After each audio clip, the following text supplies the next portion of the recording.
the body of Christ. Oh, you dealing with the Bienvenidos a su programa favorito, El Eco del Fallo. El día de hoy nos encontramos Milanda, Yamira y Diana para este conversatorio acerca de un tema muy importante. Hoy abrimos el micrófono no solo al derecho, sino a un día que marcó para nuestras vidas y que es acerca de las protestas en el Perú. Fundamentalmente, vamos a tratar sobre la sentencia número 284 del 2025, el caso de la Universidad Nacional Mayor de San Marcos. Este ha tenido un suceso muy importante y ha ocurrido el 21 de enero de 2023. Para ello vamos a comenzar con Milanda, ¿no? ¿Cómo o cuáles han sido los hechos que lleva también a este conversatorio a poder reflexionar y a poder analizar críticamente esta sentencia del Tribunal Constitucional? Respondiendo a los hechos, vamos a basarnos específicamente en el acuerdo, de acuerdo al informe especial el número 11-2023, en la cual lo hace la Defensoría del Pueblo y nos menciona detalladamente los hechos ocurridos en 2023, que ha marcado un precedente en cuanto al derecho a la protesta en nuestro país.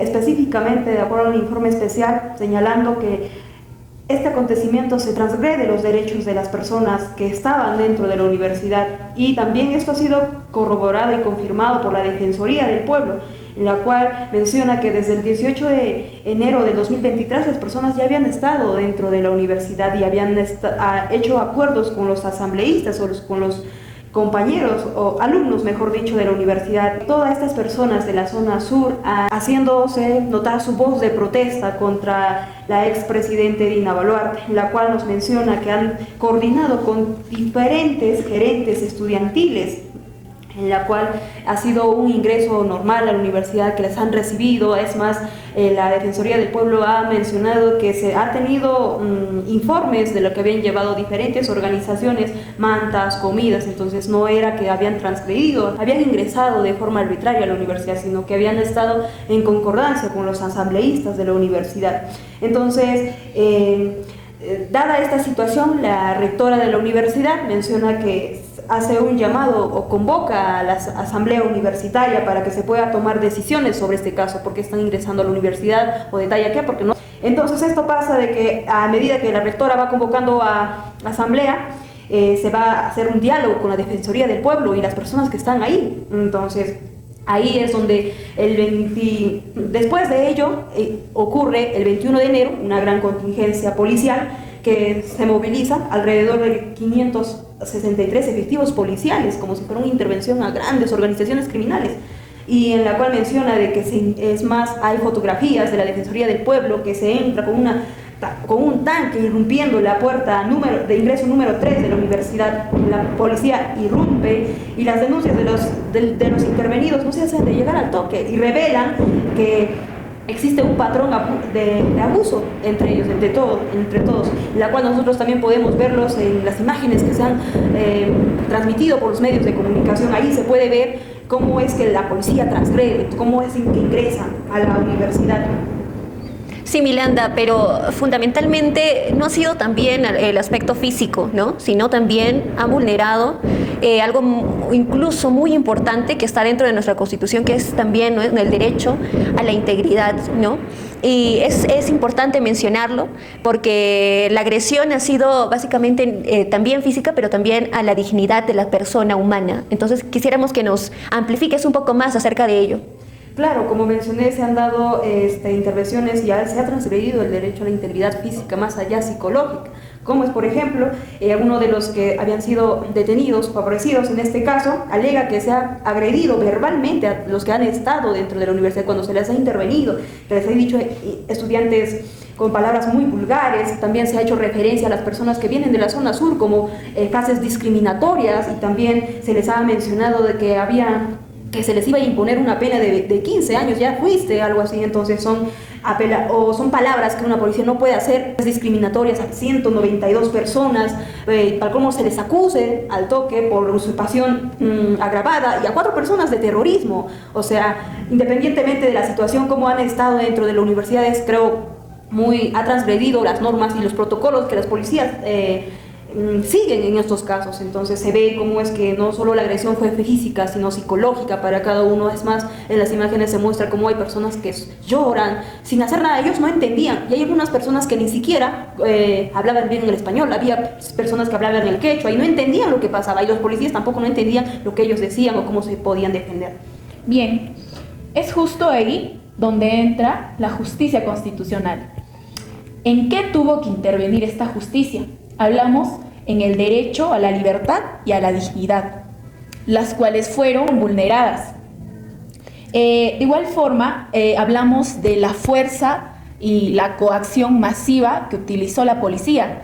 Como bien mencionaba Milanda, se habla del uso de tanques para abrir la puerta número 3 de la Universidad Nacional Mayor de San Marcos, una fuerza excesiva que para nuestro criterio no se debió utilizar, puesto que no se hablaba de delincuentes, no se hablaba de una organización criminal. Bien, una vez que hemos conocido los hechos de esta situación que ha pasado justamente el 21 de enero de 2023, vamos a basarnos ahora en los fundamentos del Tribunal Constitucional en la presente sentencia y también el debate que han estado puestos, ¿no?, que han estado fundamentados por los magistrados. El caso llegó al Tribunal Constitucional con un problema técnico: la sustracción de la materia. Bien, hablamos acá sobre los 8 favorecidos habían sido liberados. Ante esto, el magistrado Hernández Chávez, el cual votó a declarar la demanda improcedente. ¿Y qué alegaba este magistrado? Que la supuesta agresión a los derechos a la libertad de los favorecidos ya no existían, habían cesado. Bien, su principal argumento fue que al momento de resolver, los detenidos ya estaban en libertad. Por lo tanto, según él, el caso había cesado. Se quedaba ahí, ya no había por qué más pelear. Entonces, eso es lo que menciona este magistrado. Entonces, como lo dice el magistrado, ¿no?, si ya lo soltaron, entonces no hay manera o no hay fundamento necesario para que el TSE se pueda pronunciar. Sí, según el magistrado, hace mención que la intervención policial se realizó conforme a la ley. Él se sigue y seguía en atención a la ley.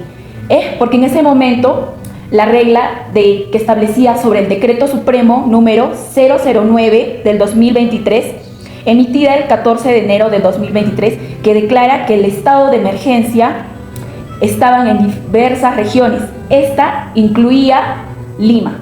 Entonces, según este decreto, se cumplía la regla, ¿no? Y además, en pocas palabras, consideró que la Policía Nacional del Perú cumplió su rol constitucional al intervenir el campus de la Universidad Nacional Mayor de San Marcos en comisión de los delitos de flagrancia.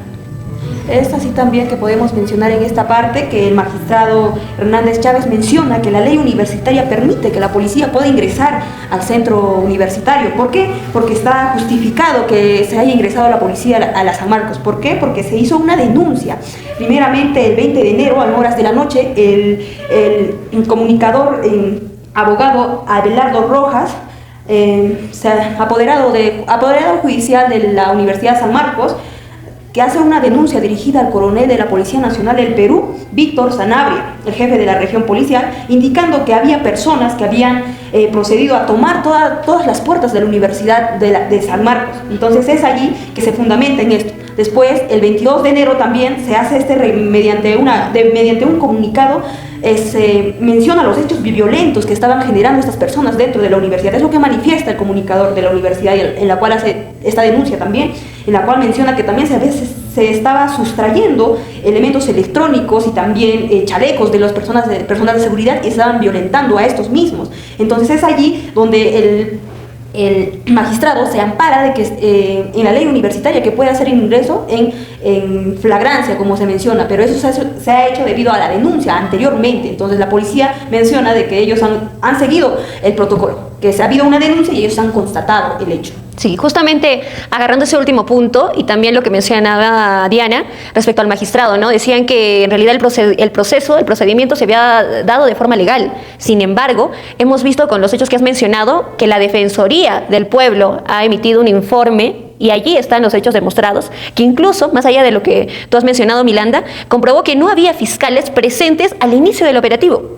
Igualmente, no había intérpretes para aquellas personas que no hablaban el castellano, ¿no? E incluso se impidió el ingreso de abogados. Entonces, ahí estamos viendo que ha habido una vulneración a distintos derechos, ¿no? Y ha sido incluso, mencionaba dentro de la sentencia, que ha sido un ataque o incluso un suceso pluriofensivo, ¿no? Porque se han ofendido graves derechos, y no solamente el derecho a la protesta, ¿no? Sino el debido proceso, el derecho a la integridad física y moral de la persona. Sí, justamente por esta y muchas razones se considera que el tribunal debió ir más allá. Aunque los detenidos ya estaban libres, ya estaban en libertad, se debió analizar la intervención, cómo se intervino el lugar, qué acciones utilizó la policía, porque hablamos que esa fue desproporcionada, la medida que utilizó la policía fue desproporcionada. El magistrado Hernández Chávez centró su voto en la función de la universidad como un espacio de formación académica, de investigación y cultura. Dijo que los manifestantes que interrumpen el tránsito, o sea, los llama eso, ¿no? Interrumpen el tránsito, que afectan los bienes, que alteran el orden público, tal como lo mencionó, no usan el ejercicio legítimo de su derecho fundamental. Para él, como estas personas, como él lo llama, interrumpen el tránsito, afectan los bienes del Estado, no merecen este respeto.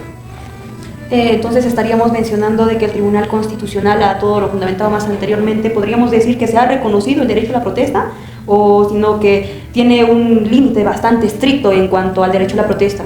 En realidad, lo que manifestamos es la opinión que ha vendido este magistrado Hernández Chávez, ¿no? Que incluso pone por encima de todo el poder, la autoridad que rige en el Estado, por encima incluso de la protección efectiva del derecho a la protesta, ¿no? Así es. Su voto refleja una postura conservadora que prioriza antes de todo el orden público y no el derecho a la protesta. Porque recordemos, el derecho a la protesta es un derecho fundamental de la persona, porque nosotros reclamamos mediante la vulneración de muchos de nuestros derechos. Bien, de igual forma, él se apoyaba del decreto supremo antes mencionado, ¿no? Para justificar la actuación de la policía. Deja sin respuesta la pregunta más importante: ¿hubo o no abuso de poder durante la intervención? Claro, este es el fundamento que emite Hernández Chávez, pero hay varios de los otros magistrados, ¿no?, que han declarado fundada, ¿no? ¿Y cuáles han sido esos fundamentos? También es necesario, ¿no?, poder debatirlo aquí. Exacto. Tanto como el magistrado Domingo Jaro, Gutiérrez Tixe y Monteagudo Valdés coinciden que pese a la liberación, la relevancia de este tema para el país obligaba a emitir un pronunciamiento a fondo. Domínguez Haro argumenta que era necesario actuar para evitar que esto se vuelva a producir. Claramente, la mayoría de los magistrados con su voto se dieron cuenta la medida desproporcionada que se utilizó frente a los protestantes, puesto que esta era una residencia para pernoctar, o sea, para el descanso, ya que la mayoría de los protestantes, como mencionó Milanda, venían de la zona sur, entonces no tenían dónde quedarse, ya que las protestas eran de forma seguida. Ellos decidieron, o bueno, se quedó en un acuerdo de que se quedara la noche a pasar, ¿no? Entonces la policía intervino de una manera violenta, como ya lo habíamos mencionado, y por eso que se debe evitar que suceda las mismas acciones a futuro. Claro, Domínguez Jaro también ilustra bastante bien estos puntos, porque la liberación de los involucrados, la liberación de aquellas personas que fueron arrestadas, es un estado de sustracción de la materia, pero eso no significa que éste haya perdido trascendencia constitucional. Entonces, justamente este magistrado hace esa relevancia pura para el país, porque este suceso es relevante para el país, para poder estudiarlo, para también emitir un pronunciamiento ante ello, y el contexto en el que se ha realizado, en el que se ha suscitado las protestas también, la naturaleza de los actos descritos y la necesidad de evitar que estos actos se vuelvan a ocurrir en un futuro. Eso hace necesario y incluso es importante que el Tribunal Constitucional pueda hablar y pronunciarse del fondo de la materia, ¿no? Así es, Yamira. Además, a pesar de que el presente habeas corpus se denuncia la vulneración de derechos de la libertad individual, existen hechos que serían pluriofensivos, ya que implica otra gama de derechos vulnerados, como el debido proceso, el derecho a la defensa y la dignidad de la persona. Centrémonos en el derecho de la defensa. Hay que aclarar que a la hora de intervención los abogados no estuvieron y se ve en las imágenes periodísticas cómo los abogados estaban fuera de la reja, con impedimento de que estos entren. También se habla de la Fiscalía, la Defensoría del Pueblo, entre otros, que se les impidió la entrada. Ahora, cuando hablamos de la dignidad de la persona humana, vemos hechos entre los cuales se les pone de cuclillas y se les apunta como si fueran delincuentes. De igual forma, ingresan a los dormitorios de manera violenta, rompiendo las puertas, volteando las camas, tanto como los camarotes, y los sacan de manera agresiva. ¿Qué acaso no vulnera acá la dignidad humana de la persona? Claro, aquí se está vulnerando, como mencionaste, diferentes derechos. Aquí no solo es la libertad, sino más allá del derecho a la defensa o la dignidad humana. Pero ¿qué hace frente a esto el Tribunal Constitucional? En este caso, el Tribunal Constitucional tiene que actuar en un acto jurisdiccional. ¿Cómo es esto? También robustamente tiene que centrarse a darle confianza a la población. ¿Qué está haciendo el Tribunal Constitucional con esta sentencia? Está dando confianza a la población para que puedan hacer valer sus derechos y que exista una verdadera justicia para las personas que han sido detenidas arbitrariamente dentro de esta intervención, y evita que los hechos vuelvan a ocurrir. Esta sentencia que sirva como precedente para futuras situaciones como estas, y que sirve que el Tribunal Constitucional da confianza a la población, es lo importante, no solo a los manifestantes o a los demandantes, sino más allá a cualquier ciudadano que se encuentre dentro de nuestro país, y aparte de eso darle confianza de que sus derechos están íntimamente protegidos por el Estado más que nadie. Esa es su función principal del Estado. Después de lo mencionado, entonces podríamos decir cuál es el pronunciamiento de fondo que nos lleva al corazón de la discusión de este tema, y qué tan importante es la protesta para el Tribunal Constitucional. El Tribunal Constitucional ha sido contundente. Ratificó que el derecho a la protesta es un derecho constitucional implícito. De igual forma, el magistrado Domínguez Haro describió como una vértebra indispensable. ¿Y por qué hablamos de una vértebra indispensable? De la columna que forma nuestro sistema jurídico. Porque estamos, mediante esta protesta, mediante este derecho a la protesta, estamos reclamando que se respete nuestros demás derechos. Bien, la misma que permite la rectitud de vivir en democracia. Por su parte, Gutiérrez Tixe citó la doctrina concibiéndola como el derecho de los derechos, el derecho a exigir la recuperación de los demás derechos. Y es así que les menciono, ¿no? Con el derecho a la protesta, nosotros exigimos nuestros demás derechos. Bien. Claro, y justamente revaloramos, ¿no?, y analizamos este hecho de que el derecho a la protesta no está incluido en la Constitución Política del Perú. Sin embargo, en esta sentencia mencionan algunos expedientes como el 009 del 2018, un proceso de inconstitucionalidad, donde también hace mención acerca de este derecho importante, y nos menciona algo interesante, ¿no? Este derecho es el que asiste a toda persona a mantener una posición crítica frente al poder, frente al Estado, ¿no? Esa expresión crítica pública es el resultado, es la manifestación incluso taxativa de la democracia, ¿no? Así como el proceso de elaboración y la construcción del pensamiento crítico, que son fundamentales para poder construir una comunidad política y una comunidad que se pueda preocupar por ella misma, por sus intereses, por salir adelante, ¿no? Entonces es esa expresión, incluso lo señalábamos juntamente relacionándolo, ¿no?, con la libertad de expresión, pero esa libertad de expresión crítica, ¿no?, hacia lo que viene sucediendo en el país, y así como tú lo mencionabas, hacia algunos el derecho de también manifestar que no se está cumpliendo los derechos fundamentales de la persona. Ese es el derecho a la protesta. Además, debemos de resaltar el Estado constitucional, cómo es que nuestra Constitución reconoce estos derechos también. Entonces, como la expresión de la soberanía popular, la protección de las minorías es lo que hace que una minoría de personas proteste sobre estos derechos, sobre que vea este lado de una situación que se encontraba el país en ese entonces. También viene relacionado con otros demás derechos más clásicos, como por ejemplo la libertad de conciencia. Nosotros tenemos libertad de conciencia para elegir lo que nosotros podemos creer, como también la libertad de información, la libertad de expresión, también la libertad de opinión que se ha transferido en esta oportunidad, la difusión de los pensamientos que cada uno podamos tener. Pero también lo más importante vendría a ser la libertad de reunirse pacíficamente, sin armas, o el derecho a la huelga, que nosotros podamos ejercer este derecho que no se nos pueda transgredir. Entonces, en un Estado constitucional es de suma importancia todos estos derechos. Concuerdo, Milanda. Otra vértebra que menciona el magistrado Domínguez Aro es el derecho al debido proceso.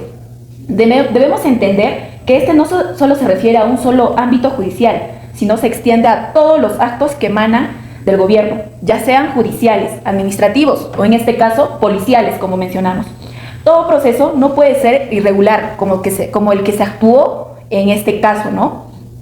Ese debe llevarse a cabo en un estricto respeto a la dignidad, y ahí ponemos énfasis.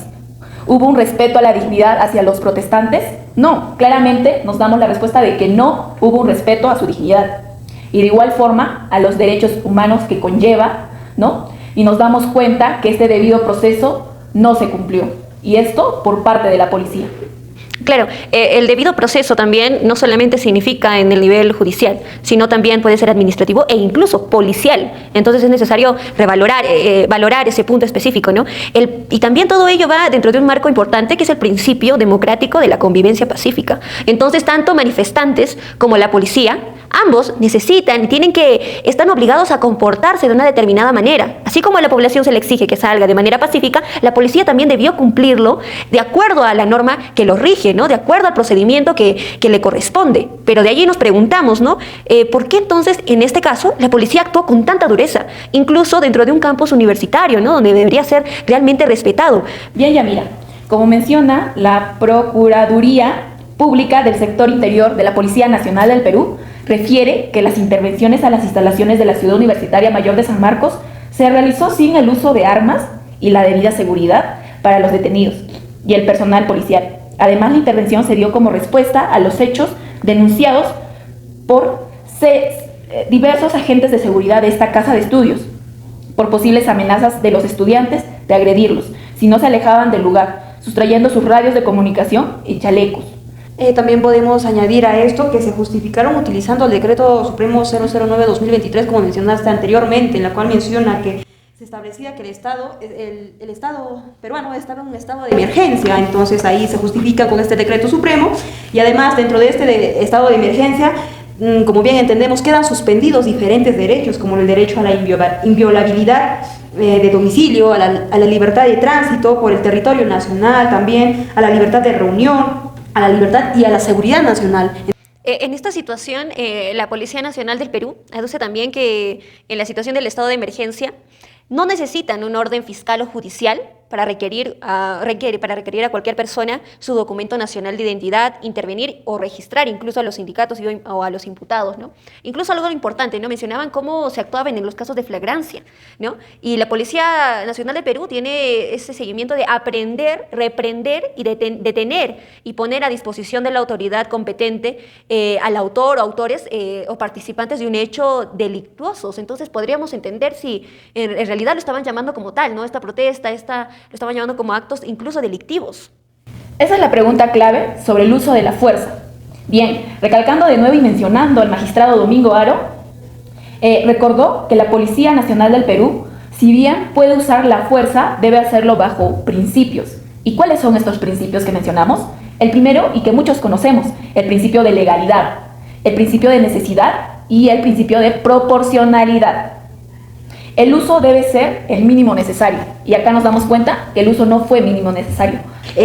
Tampoco no se ha dado la formalización de la investigación, que era lo importante, contra ninguno de los detenidos. No tenían ni un proceso, es más, ni siquiera, algunos de ellos ni siquiera podrían haber tenido antecedentes policiales. Entonces ahí podemos ver la proporcionalidad que le pone la policía frente a este grupo minoritario de personas que han sido intervenidos. Entonces aquí se puede reflejar el abuso del poder del Estado en cuanto se trata al derecho a la protesta o a las protestas que ocurren en el país. Sí, claro, en el informe también de la Defensoría del Pueblo hace mención sobre la utilización de las bombas lacrimógenas de la Policía Nacional del Perú, el cual ha desestimado esa opinión, esa afirmación, ¿no? Ha dicho que no, en realidad no han utilizado. Sin embargo, también hay cámaras de seguridad que se han proporcionado por todas las, también en medios informáticos, por los noticieros, ¿no? Donde podemos apreciar las bombas lacrimógenas. Incluso hay más casos, así como lo comentaba Milanda, ¿no? Hay más casos, por ejemplo, ¿no? El que al ingresar a la Policía Nacional fue de manera muy violenta. Cuando procedieron a ingresar, se les retiraron las banderolas de los protestantes. Incluso no se les daba, hay algunas personas que eran también de otra lengua, ¿no? Quechua hablantes, entonces no se les daba un traductor, ¿no? O alguna persona que pueda ayudarles de esa manera cuando ellos ya estaban siendo intervenidos. También algo importante es que había una mujer embarazada con su menor hija dentro de los detenidos. Incluso no tuvieron, aquellas personas que estaban ya detenidas, no tuvieron acceso de inmediato a un defensor, a un abogado, y eso en realidad es bastante malo y deja mucho que decir acerca de cómo ha sido la intervención policial de manera tan arbitraria y incluso tan violenta, ¿no? Hacia los manifestantes. Bien, justamente ahí el tribunal tuvo que citar estándares internacionales. La Defensoría del Pueblo indicó que los hechos en San Marcos constituyeron actos de trato crueles, inhumanos y degradantes, e incluso tortura, de acuerdo al Convenio contra la Tortura de las Naciones Unidas y su protocolo, ambos ratificados por el Perú. O sea, ya hablamos de tortura, nos metemos a tratos inhumanos, tanto como degradantes, los cuales se observó tanto en los videos cómo se les trataba a las personas que solo venían a protestar por sus derechos. Es decir, el Estado falló en distinguir a un delincuente de un ciudadano ejerciendo su derecho a la protesta. Y preguntaríamos, ¿qué implicación tuvo que la DIRCOTE estuviera involucrada? Bien, fue un factor que manchó el buen nombre de los manifestantes. Gutiérrez Tixe, magistrado, señaló que el operativo se llevó a cabo con personal de la Dirección contra el Terrorismo, la DIRCOTE.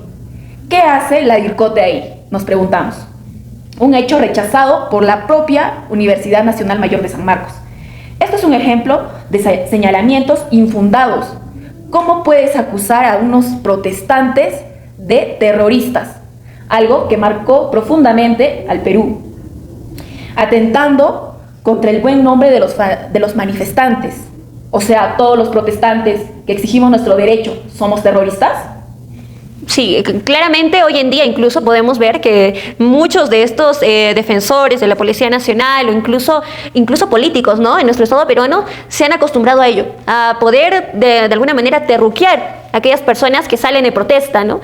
Y que están ejerciendo ese derecho constitucional a protestar, ¿no? Justamente es importante resaltar muy bien el artículo 166 de la Constitución Política del Perú. ¿Qué establece allí? La Policía Nacional tiene por finalidad fundamental garantizar, mantener y restablecer el orden interno. Presta protección y ayuda a las personas y a la comunidad. Garantiza el cumplimiento de las leyes y la seguridad del patrimonio público y del privado. Previene, investiga y combate la delincuencia. Vigila y controla las fronteras. Es así, Yamira. También tenemos que mencionar el artículo 169, en la cual se recuerda que las Fuerzas Armadas y la Policía Nacional no son deliberantes, o sea, que son subordinadas. ¿Y quiénes son los que mandan o mandan a la Policía Nacional o al Ejército? Son el Poder Ejecutivo, el Legislativo, el Poder Estatal, el Poder del Estado, que está conformado por el Poder Ejecutivo, Legislativo, Judicial. Entonces aquí podemos ver que no solo está implicada la policía, sino que no ha tomado sus propias decisiones solo, sino que ha actuado conjuntamente con las órdenes de los poderes del Estado. Claro, y si también nos enfocamos también en el estudio, por ejemplo, del Decreto Legislativo 1267, que lo mencionan en la sentencia, la Ley de la Policía Nacional, en su artículo 5 menciona la facultad que tiene el uso de la fuerza de manera legítima, que tiene la Policía Nacional, ¿no? Es legítimo el uso de la fuerza en el cumplimiento de sus competencias y funciones y atribuciones. Pero ¿qué nos dice el artículo 7 del mismo marco normativo? Nos menciona que las funciones de la Policía Nacional deben regirse bajo el principio de primacía de la persona humana y sus principios y sus derechos fundamentales, el respeto a su dignidad fundamentalmente, y considerando los enfoques de derechos humanos, de género e interculturalidad. Asimismo, también en el informe del relator especial de la ONU menciona que solo la fuerza debe ser únicamente o puede ser necesario cuando persigue un objetivo legítimo. Esto significa que la fuerza debería utilizarse como último recurso, como en el derecho penal, como último recurso, en la cual asimismo solo se podrá emplear en respuesta de una amenaza inminente o inmediata. Entonces, en este caso se podría decir que los ciudadanos o las personas que se encontraban en la universidad estaban amenazando a la policía o a la universidad. Claro, es increíble, ¿no? Con todos los hechos descritos también, que claramente constituye un alejamiento de los parámetros constitucionales que le brinda la Policía Nacional del Perú y que ha sido utilizado de forma irresponsable e irregular. También en los contextos actuales, esta disputa por el superpoder, ¿no? Y de algunas atribuciones que deben ser ejercidas evaluando el contexto y la necesidad de que sea utilizada. Entonces, de esa manera, si no hay necesidad de poder ser utilizada ese tipo de instrumentos, ese tipo de tal vez procedimientos de parte de la Policía Nacional del Perú, no debería de volver a suscitarse, ¿no? Además de repetirlo de nuevo y señalarlo sobre la vulneración del derecho a la protesta, ya que las detenciones y, como bien mencionamos, el uso de la fuerza irregular se ha cometido en contra de ciudadanos organizados para protestar en contra del gobierno, ejerciendo el derecho constitucionalizado, que es el derecho a la protesta. El hecho de que se les coaccione, se les ponga fuerza por parte del Estado mediante sus instituciones, como es la Policía Nacional del Perú, ¿no? Al ver estas situaciones como precedentes, se queda claro que las personas, los mismos ciudadanos en conjunto, tienen miedo a ejercer este derecho a la protesta, ¿no? Ese es el público y que quisiera saber en resumen qué es lo que, cuál fue el orden directo del Tribunal Constitucional para las autoridades que hicieron la intervención. Bien, pasando a una, se podría decir, a una alegre respuesta, puesto que se declaró fundada. El TC emitió una exhortación al Ministerio del Interior y a la Policía Nacional del Perú, ordenando bajo responsabilidad que, primero, respete los derechos a la libertad y a la protesta. Segundo, que adecúen sus prácticas para el uso proporcionado de la fuerza. Claramente esto no se debería mencionar, puesto que ellos siguen un rol o cómo debían intervenir el hecho, ¿no? Sin usar una fuerza máxima, la cual usaron. Bien, tercero, distinguen entre manifestantes pacíficos y violentos. Y acá podemos añadir el hecho que muchos conocemos, ¿no? Que dentro de la Policía Nacional del Perú está el grupo Terna, ¿no? Que muchas veces los manifestantes en varias entrevistas, noticieros, entre otras redes, hacen mención que estos ternas están infiltrados dentro de los manifestantes y que ellos serían los que comienzan los disturbios, y ahí es donde se ejerce la violencia tanto entre la policía como en los protestantes. Si bien es cierto, son declaraciones de los mismos protestantes que manifiestan que el grupo Terna estaría actuando de esta manera, ¿no? Bien, finalmente, evitar que se realicen detenciones masivas, como fue en el caso de la Universidad Nacional Mayor de San Marcos.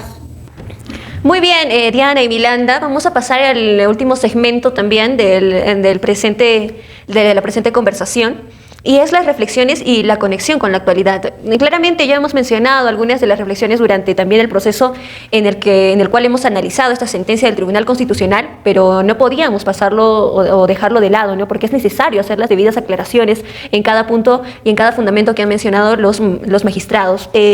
¿Cómo podríamos tal vez interpretar este fallo también con el contexto actual? Porque no podemos dejar de mencionar y de resaltar que hoy en día se está llevando a cabo manifestaciones, ¿no? En distintas partes del Perú, y creo que no es la única. El caso de San Marcos ha sido una y ha dejado un precedente, pero también se siguen llevando casos de arbitrariedades de parte de la Policía Nacional del Perú, ¿no?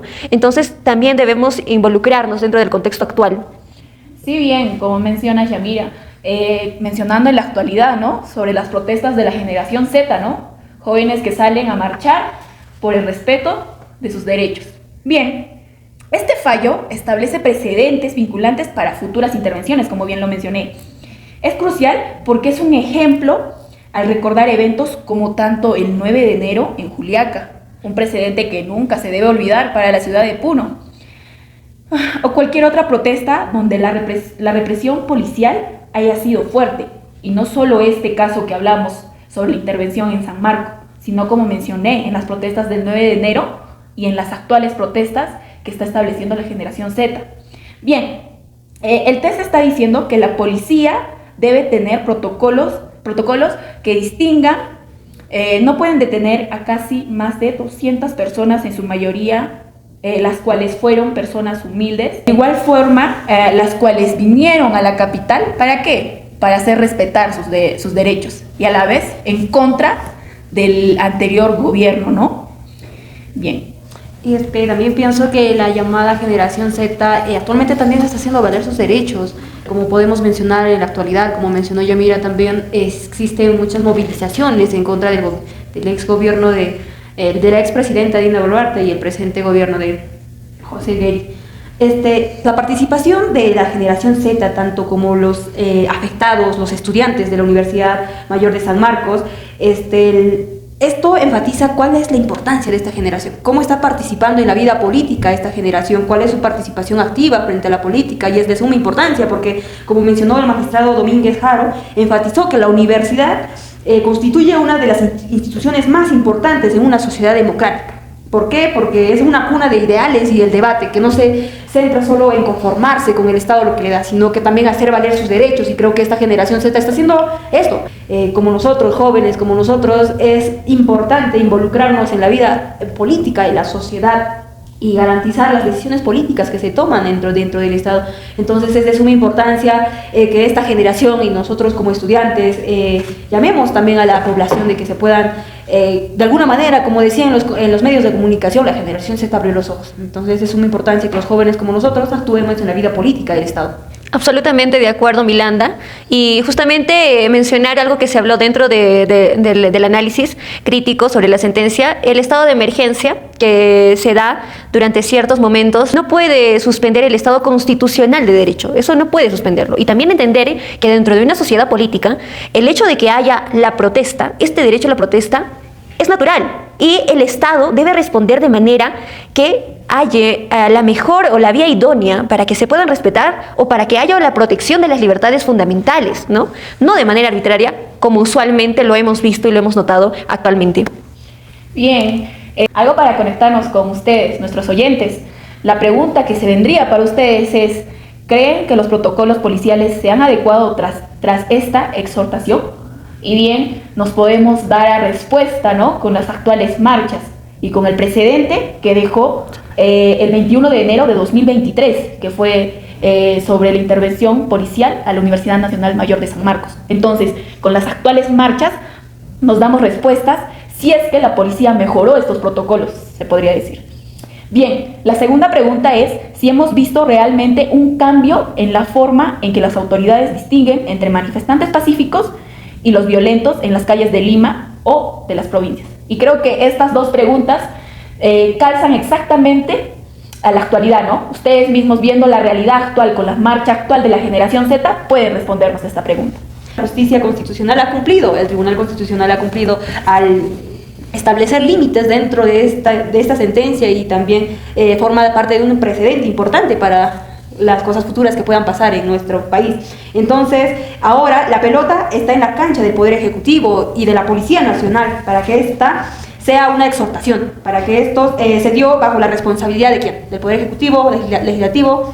Entonces, para que sea una realidad y no un documento archivado como otros expedientes, sino que este expediente forma un precedente para futuras vulneración del derecho a la protesta. Claro, Milanda. Y cerramos este profundo análisis también resaltando lo importante, cómo estamos actuando los universitarios dentro y fuera de nuestra casa de estudios. En realidad, así como lo mencionaban los magistrados, ¿no? La universidad es cuna de ideas, ¿no? Y aquí se debate, aquí se pone, es la primera fuente donde los ciudadanos son llamados a aportar al país, ¿no? A debatir acerca de las situaciones en las cuales nosotros nos encontramos, ¿no? Donde se vulneran distintos de nuestros derechos. Y a pesar de ello, hay muchos de los estudiantes que no lo entendemos, ¿no? A ello también. Nosotros en la Facultad de Derecho nos enseñan distintos temas, pero y en todos ellos se habla sobre la valoración de la persona humana, de la sociedad, del Estado constitucional del derecho. Y creo que eso no podemos dejarlo pasar por alto. Y debemos reflexionar a partir de ello y tomar acción. Y también ser críticos con la sociedad actual que llevamos. No solamente, como dijo Milanda, conformarnos con la información que está puesta en Internet, sino también salir a las calles y marchar por los derechos que nos corresponden. Bueno, ha sido un gusto, Milanda y Diana, este día que nos han acompañado también a ustedes, y nos vemos en un próximo episodio del Eco del Fallo. Chao. El Eco del Fallo. Oye, dile a